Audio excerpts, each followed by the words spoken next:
All right, fantastic. Hi, everybody. Welcome to Studio B's Teacher Center interview series. Today, I'm so happy to be here with my dear friend, Govinda Kai. Welcome. And I'm sure all of you can hear the lovely kirtan happening. Govinda is traveling right now. He's sitting over in Europe, and he is at a beautiful yoga shala. Govinda, would you tell us exactly where you're beaming in from today? Where am I? Yes. It's in just outside of Budapest, Hungary. Fantastic. Yeah. Fantastic. Well, welcome, Govinda. I'm so happy to have you here with us. We're so grateful for you. I just wanted to introduce myself. I'm Jennifer Ciarimboli. I'm the founder and CEO of Studio B, and we're here with Govinda Kai. And today's interview is really going to be just very casual. It's a beautiful summer day here in Northeast Pennsylvania. We're in the thick of the heat in July, and I'm feeling all the vibes today, especially with this kirtan music playing in the background. I just want to be there for you, Govinda. Thank you for bringing this piece of your life into our interview today. Today's interview, I'd like to start out with a quote that is on your website, because it just really, I think, articulates who you are and your philosophy on the teaching. And this is found on Govinda's website. It is lunaticmonk.com. And Govinda says there is a thread connecting each of us, our past, our present, and our future. Heart and mind, body and soul, there is an idea weaving its way through our collective consciousness that who we are and how we live is born out of compassion and love. Beautiful, Govinda. How are you today? Really, really good. It's been amazing to finally travel overseas. You know, those people know me that before COVID happened, I travel probably, I'm probably on at least, one overseas flight every month or two. So to be grounded has been really, really an incredibly powerful introspective time. But now to return to, these incredibly intimate communities that I'm blessed to be a part of, and to share this practice and this yoga philosophy with, it's just been, of course, just rediscovering and kind of revisiting anew the preciousness of the relationships that happen, in this process of teaching and practicing. That's beautiful. You've been there for a couple weeks now, right? Yeah, it was. We had a 2-week retreat in the countryside, and I just completed a week in the city. We had a week of Mysore classes in the city, so yeah, fantastic. And just here for a few more days, and then on Monday I fly back to the States. Awesome. I'm so happy for you. I mean, Govinda teaches on our platform. He's one of our senior facilitators at Studio B, and he teaches 3 live classes a week on the Studio B platform. And I try to make all your classes because I love them so much. And you've been maintaining your schedule over the last few weeks while you've been traveling. Yeah. But I've noticed, I've really felt like this gorgeous energy just like shining. You're just a shiny, happy person right now. I can. Oh yeah. Super happy. Yeah. It's really the feeling of being in love, so it's just such a magical space to just exist in, Yes. Yes. And we've all like, I mean, I traveled as a teacher, as my teacher, attending as a student, and that retreat space becomes very sacred. And it's such a special experience to embody. And so I just wanted you to know that energy is it's pulsing out of you. I could feel it just even from here right now. And it's been really special. It's been really special to be a part of it, even in a very small micro way across the world, witnessing. So I'm happy for you. Thank you. I mean, it's really a time to, it's really a time of deep appreciation, because we, the past couple of years, we've been kind of obstructed from kind of being in that flow of, traveling freely and connecting with both individuals and communities and sharing this fantastic, practice and tradition with people. So it's like coming back to, it's coming back home, and it's a home that is filled with incredible delight and incredible love and incredible appreciation. So it's just such a happy time, Yeah.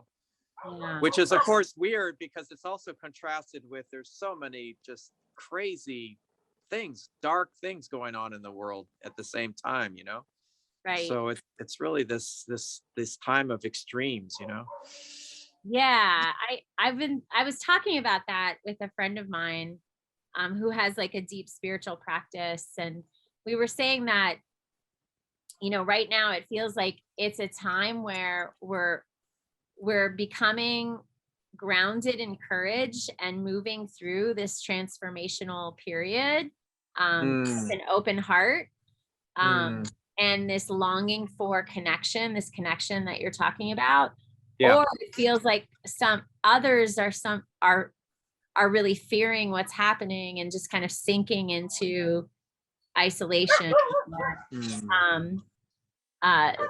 walking away from or pushing away this interdependence that is really, I think the energy of this moment is asking for us to come closer to each other in different ways. Right. And I see this, I feel this deeply as being so important for just this evolution of consciousness and interdependence and cooperation and collective care for each other and the environment and all of the beings, around us. So I'm curious to ask you, like, how have, as far as, being in the seat of the teacher in this special retreat time after this long period of disconnect or alternate connection through technology that we've been having, what is it like? What is the energy you're picking up from the students, and how are you receiving that? Like, is there what is your experience, I guess, like from a teaching perspective, and how the students are coming into this collective space? Right. Well, I mean, we've all been so challenged, we've all been like, it's almost like we've been put in kind of solitary confinement in a way, it's like we've been removed from everything that, gives us our kind of spiritual, emotional nourishment. So it's been a time of it's like forced introspection, basically, right? There hasn't been a way to really escape it. So I think coming back into the room with people and sharing these circles and sharing these practices with each other, there's a whole new level of hunger, and there's a whole new level of appreciation for each other and for the practice itself. And also, I think there's just this, there's a newness, because I think this time though it's been challenging, has really forced many of us to grow, very quickly in ways that we didn't anticipate. So there's like, you see a greater level of maturity, right? And a greater level of just focus. I mean, it's really an incredible time for all these spiritual disciplines and spiritual communities, because it's like, I really feel like the values of the collective society in the world is actually shifting more towards, the values of spiritual life and spiritual practice. So there's a sense that it's more relevant and more needed than ever, and more sort of like, it's like working stronger in a way. Like when you go deep when you go into these deep states of focus and meditation, it's like naturally stronger than it ever was, so it's like a stronger, like a stronger frequency. Like, are you feeling like yeah. I mean, I think the same things that make this time so frightening for us, all the uncertainty, all the chaos, all the things coming out of left field, all the crisis, this is like energy that also feeds the practice, Right. So it's kind of this weird paradox where it's like things have never seemed more uncertain, more chaotic, and yet there's a greater call from the spirit, like there's a greater sense of being centered and being connected. And so it's really just a fascinating time to me, Right. Yeah, you're reminding me, all I could think of when you're saying that is the lotus flower, and how, the lotus really needs the muck and mud of the swamp to bloom. And we've been in this muddy space for a long time, like you said, suffering. And now we're kind of emerging. Like, I feel this emergence, and yet what you named just a few minutes ago about, the last couple of weeks for you have been so beautiful, and yet we're still surrounded by suffering and chaos and fear and dark kind of energies moving through the world. No, what I really noticed, what's increased both in myself and others, is this just natural sense of compassion, because you realize how challenging and how frightening this time is for so many people. Right. I mean, it's literally freaking people out right and left, Well, right. And of course, like, there's this collective, I think about this all the time when we do our practices, because when Govinda, we have a small group and some of them are here today with us, and we meet for our practice with Govinda, and one of the students in the class is living in Japan, and she still doesn't have access to vaccination. They're still very much on an altered state of movement within, where she lives. And here in the United States, things have kind of opened up a bit. You're traveling to Europe. You've had a good experience there. So even though we're feeling like this newness and this emergence, like, there's still many parts of the world where they're on lockdown, or there are restrictions, or there's still people in isolation, and so it's interesting. I think about that all the time when we practice together, because we're all having this collective experience and an individual experience, and it's very potent. And so, yes, the heart energy, I think, is opening and growing and reaching, because we have come to find that really there's no separation. Yeah. I mean, they say the greatest initiation, the greatest opening comes as a result of humility, and that's something that we're all like almost being forced to, embrace on a regular basis, So yeah, it's wild.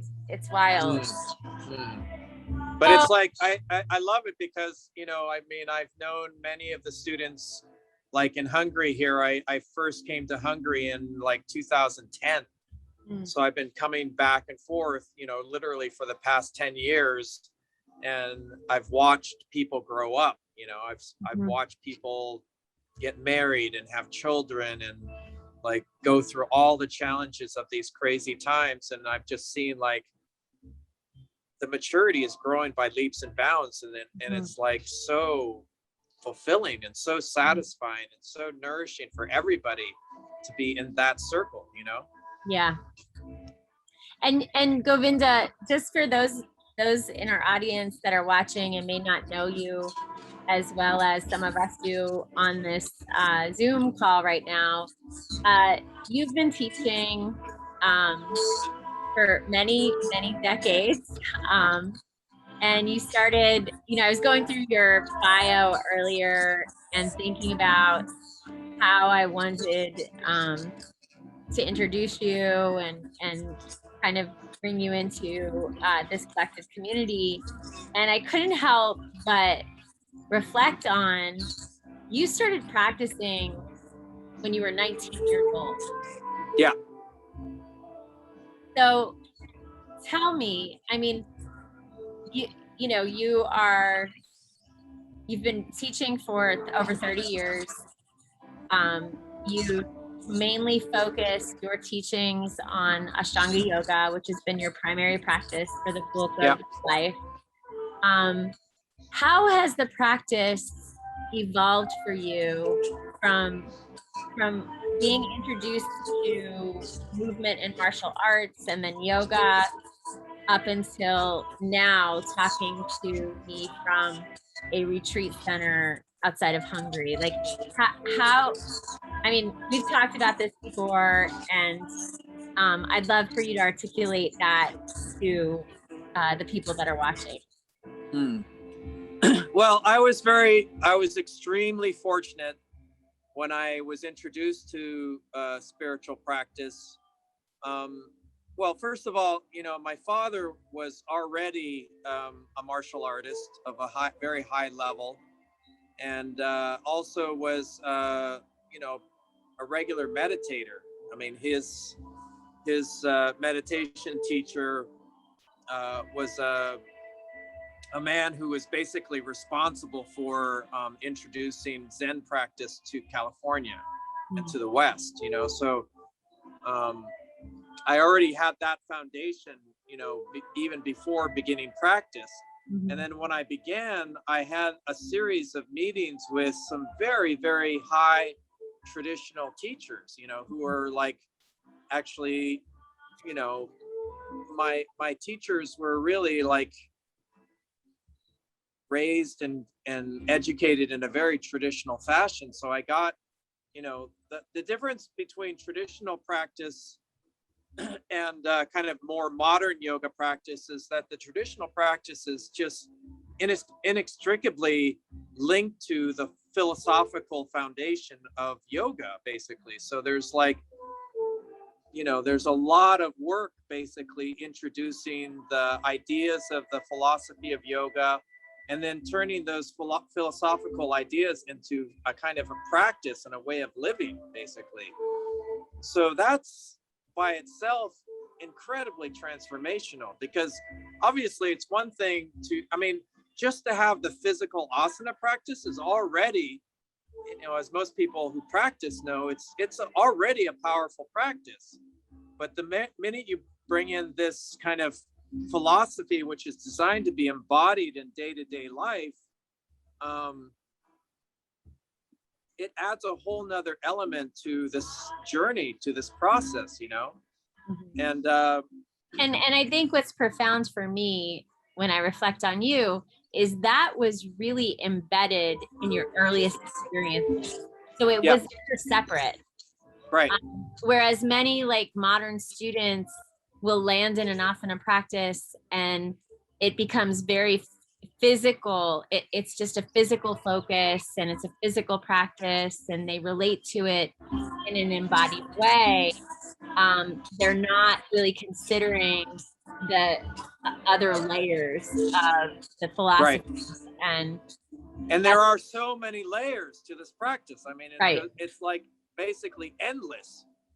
The minute you pull back one layer, there's like 10 more layers underneath it. So it's like an endless process. And I think the thing that I appreciate most about having found it so early in my life and having been connected to the philosophy as well as the different practices for so many years is it does take a long time to basically mature, because it's like, it takes the first 10 or 20 years of one's practice just to kind of scrape off the kind of surface protective layers, right, before you start getting to the, really juicy and magical stuff that's deeper down, Yeah. So now it's like, and I think especially during this kind of crazy time, like it's just time for the fruits to start coming. And it's just incredible to watch it, not only with myself, but with, of course, with people that I've known for many years who've also been in the practice, and to see the genuine transformation that's happening. It's like, a big part of the philosophy of yoga is about how if you do not basically begin to look within yourself, you live in a kind of a state of delusion. Mm-hmm. Like you live in kind of this weird dream state where it looks like what's important is actually not important, and what looks not important is actually really important. Mm-hmm. So you have this, like, most of us know, living in sort of modern world, it's like you get on the hamster wheel basically. Yeah. And you're running and running and running, and you're doing all these things and making all this effort, thinking that that's really important, right, when in fact it's not that important. Right. There are things that are far more important. As being very close with your family, it's like there's nothing more important than genuine and authentic intimacy between you and your friends and your family. I mean, that's what it's all about basically, right? Yep. But we all get caught in that whole money thing, survival thing, and you get lost basically, so you have people at the end of their life saying, shit, I wish I'd spent more time with my family. I wish I'd spent more time, exploring this world that we live in, and going deep with people, having profound experiences, Yeah. And, what's really amazing during this time is you're seeing that's sort of naturally happening with a lot of people, especially in certain sub-communities. You have the spiritual people, the yoga people, the van life people, Yeah. all these people are like saying, yes, well, I don't want to spend my, the best years of my life just grinding away in some office behind some computer. I want to live my life. I want to experience deep, profound love. I want to experience deep sense of wonder. I want to live in this part of life that is actually genuinely magical, Right. So that's what's happening. And it's like, wow, it's sort of like, it's kind of a weird comparison, but it's sort of like, the Rolling Stones or people like that who said, like, we didn't get into music to become famous, we just got in because that's what we enjoyed doing, Right. We never thought that it would blow up into this thing like this. And that's really what's happening for me. I'm seeing like, wow, this is becoming really super relevant and super important as a core value to so many people. And it's like changing our world already, Yeah. Yeah. And that's really what we do at Studio B. So, exactly what you said, because, and I think, I'll give you an example. Right before we got on this call today, I was on I was on the phone with an investor for our company, and he's he's in the striving world. He's in venture capital, runs a fund, very busy, very driven, and yet he's taking the next 6 weeks, and he's in the Pacific Northwest, your neck of the woods. And he's biking and, exploring and out in nature with his family. And before he hung up the phone with me, he's like, Jen, he's like, it's Friday afternoon. I hope you're going to log off and enjoy your day. And, and it just like, I was like, yeah, I was walking, I was taking a walk and I was talking to him on the phone. I was like, okay, like we can live in the world and be in the world and have real jobs and be passionate about our work and be passionate about service and also take deep care of ourselves and each other. And this manifestation of, whether we want to call it spiritual energy or collective energy or transformational energy, it is seeping into every part of our lives. And it's beautiful. I think it's beautiful. I think it's amazing that we could be in work that we love with skills that we've studied over many years and committed our lives to. And we can also hold a prioritization to take better care of our bodies and our minds and the heart and each other and the planet. And that's what we're hoping to do through the work that we do at Studio B. Yeah. Yep. Yeah. I mean, I'm finding that the greatest sort of gift from all of this practice is it's a kind of clarity, it's a kind of clarity on what's really important. And not just like as a lifetime plan, but at moment to moment, and it's a game changer. It changes everything basically, because as we know, those of us who have entered into sort of like intense work life, you can get like seriously lost. Oh yeah. Basically, you could lose track of what's important, and you're like spending like all these hours in the office and grinding and driving, and then like 10 years later you realize like, whoa, what just happened basically, Right. And people are really what in my experience, people are and of course there's seasons of it, right? Like, you just witnessed me go through a cycle where I was really head down and was holding too much work. And now I'm coming out of that and trying to reintegrate into a healthy balance. And I think we could hold both. Like we could be in the world, we could be in our hearts, we could be in our offices, and we could find this really this space of harmony and integration that really does it for me. Like the work, the whatever you got going on professionally, that's never the issue. The issue becomes when you lose yourself, basically. Right. You lose that, what I'm talking about, that clarity. And then like balance is available, integration is available, but you forget about it. Yeah. Basically, you get lost. Absolutely. And we do, because we're human, right? Like we're having a human experience. Because it doesn't take, it actually, I mean, what happens a lot of times with this clarity is your relationship to time changes. Yeah. Right? You're able to actually slow time down in certain moments. Yep. So you can take time for rest and nourishment and regeneration and healing and self-reflection. It doesn't actually take that much time. It can be woven into your day-to-day life, no matter how busy you are. Exactly. But if you don't have that clarity, then you forget basically, and you just wear yourself down to a nub basically, right? Yeah, it's true. You know that. I do know that. Everybody. Yeah, I mean, I have moments where I really wear myself out and I flatline. I get really flat. Right. And not just physically. Actually, what I notice more than the physical is emotionally, I get really flat and aloof and disconnected and isolated. And when that aloofness is easy, it's easy for that to kind of fly under the radar. Yeah. Like I could ignore it,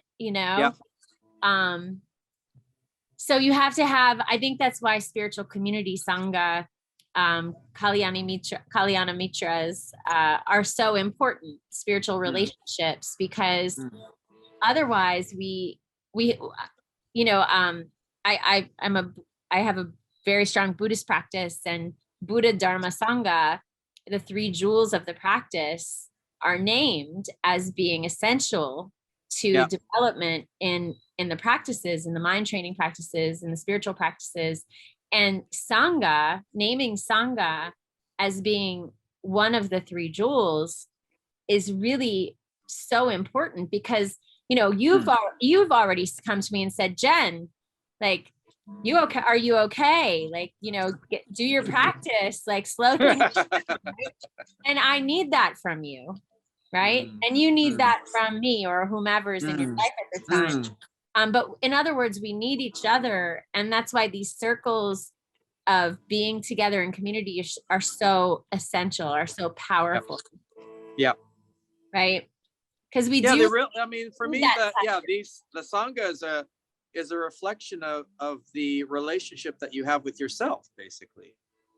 Right. If you're out of touch with yourself, then, you're going to probably kind of forego Sangha or kind of put it on a lower priority, basically. Right. But the more you get truly intimate with yourself, then you realize, oh, this is what it's all about, basically. Yeah. Right. It's about these connections, about, really holding space for each other, basically. That's what we're doing. Yes, we are. Yeah. And you mentioned something, you just said something that I wanted to come back to, which was, it doesn't take that much time. Like, I think especially when we do work with our corporate customers, what we're always experiencing is, I don't have time for this. I can't make time for it. I'm overwhelmed.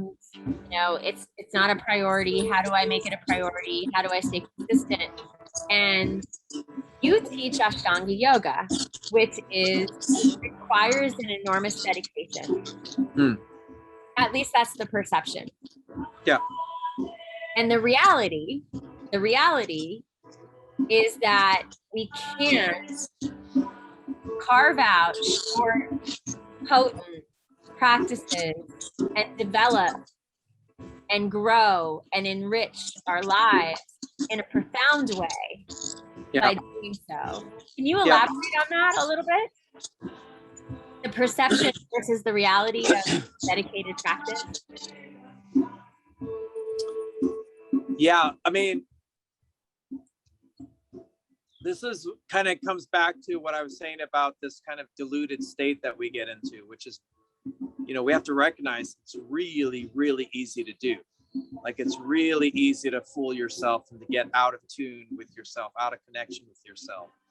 So it's not so much because what happens when we kind of get lost in our practical professional life, you start to like quantify everything.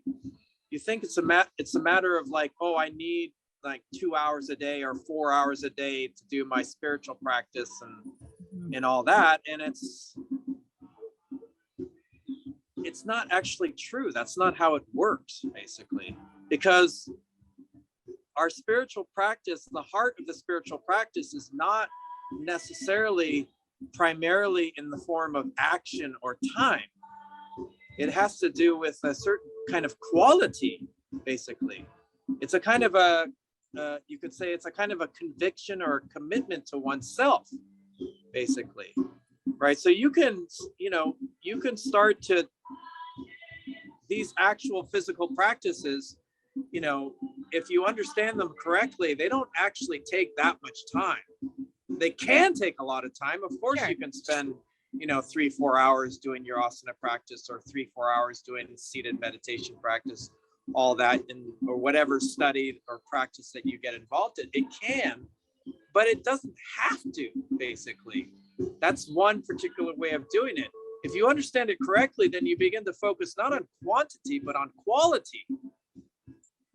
And if you begin to invest yourself in a certain quality and a certain intensity, like, it's like, if you really just did Surya Namaskar A and B and you put all your attention in it, it's like 15-20 minutes.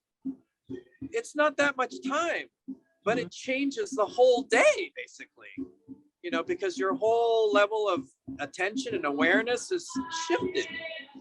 And so that's what you want to do, is to get these practices to the point where you reach a kind of a critical density, a kind of a quality, so it begin to affect your emotional, mental self throughout the whole day, basically. So it's like you're actually, you know, that's like we like to say, take your practice off the mat. You know, people don't really understand that, but you can actually bring qualities of your practice into numerous moments during the day, like in a conversation, when you're focused on a particular task. You know, you can basically turn everything into a kind of either a still meditation or a moving meditation. And that's really what it's all about. It's like the quality of your awareness. And because we live in such an objective oriented world, you know, people think the only thing that makes a difference are objects and quantities of time, but that's not true at all. You know, it's like the quality of a person's attention, the quality of a person's energy, the quality of their relationship to themselves, the quality of care that they give to specific tasks or specific moments. That's what changes everything, basically, right? So it's just we have to re-educate ourselves is with the issue, right? We have to stop thinking in terms of this objective world where it's like, oh, I need a certain amount of time to do this or that, or, you know, I need a certain amount of things, or I need a certain amount of money, or like the quantity actually makes very little difference, because it's not actually the objective world that gives us meaning and value. It's our relationship to, it's something much more subtle, basically, right? So that's what we're doing. We're like re-educating ourselves about the nature of life, the nature of reality, the nature of the self. I mean, it's like, it really is like, you know, I one recent metaphor is like, we really are like, each one of us has like, you know, $100 million in the bank, and we think we only have one. So we're like freaking out. We don't realize what we have, what we're capable of, what we can access within ourselves, you know? So really is just a massive amount of re-education. Absolutely. Govinda, I'm being careful or mindful of time, and we've had such a, I love talking to you. I love having you in my life. I love talking to you. I love practicing with you.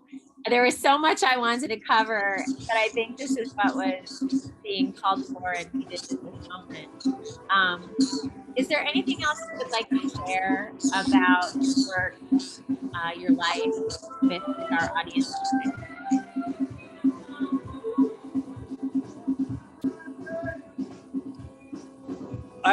I just want to, you know, I mean, more than anything, I just want to, you know, both within myself and the people I come in contact with, I want to engender this genuine sense of wonder, right? I mean, in this objective society that we live in, we become far too mental, basically. So it's like overthinking everything, right? And so we get into this state where we think we have things figured out. You know, this is why we suffer, because it's like, well, you know, you kind of defeat yourself before you even begin, or you self-limit yourself where actually there's very little limit actually there, right? So if we just begin to move more completely, gradually, steadily into a state of wonder where we recognize, you know what? I don't really actually understand very much deeply. You know, I understand a lot of things superficially, but that superficial knowledge is not actually worth all that much. You know, it's the deeper stuff that really makes a difference. So if I just begin to focus on the fact that I don't really understand very much, very deeply, then I'm going to be more in a state of wonder. I'm going to ask more questions. I'm going to be looking more. I'm going to be more curious, you know. I'm not going to make up my mind what's going to happen or what's not going to happen or what's likely to happen and all that. You you know? Yeah. So I think this is especially a time for us to really unravel that. You could say it's a kind of addiction to having things figured out, you know? And I think there's a great opportunity now to move into these genuine states of wonder and curiosity and literally begin to re-educate and relearn what it is to be human, what it is to live a full life, you know? I think there's just a lot of misconceptions that are happening that have been existent for a long, long time. And now seems to me to be in this kind of crazy environment, an opportunity like no other. So I think it's time to really bring that to the foreground. So through Studio B, through the way that you're moving, the way that I'm moving, you know, really together we can make really unprecedented kind of change, you know? And for me, that's tremendously exciting, you know? And it doesn't mean that I'm turning a blind eye to all the dark and negative things that are happening in the world, and at the same time, I feel much more empowered and enabled to make a difference, you know, to really become a light, to shine that light into every single moment, to every kind of situation. And so you don't have this feeling of just being defeated, you know, like a lot of people are having right now. So I think that's really the main thing that I'm focused on right now, you know? I love that. Yeah. Thank you. I just want to be there with you in the Yes. I wish I could jump into your screen. Yeah. Thank you, Govinda. I want to just express my wholehearted gratitude for all that you do for us at Studio B and all that you do for all of us around the world. Thank you. Well, I love being part of the community. It's awesome. And you're awesome. I really love working with you. Thank you, Govinda. We love you too. And we're so grateful that you took time out of your last couple of days in Hungary to be with us today on the Meet Your interview. Yeah. Go enjoy the kirtan. We're not going to take any questions today so that Govinda could enjoy his last evening with his Sangha. Thank you so much. Yeah, and if anybody has any questions, they can easily find me on social media.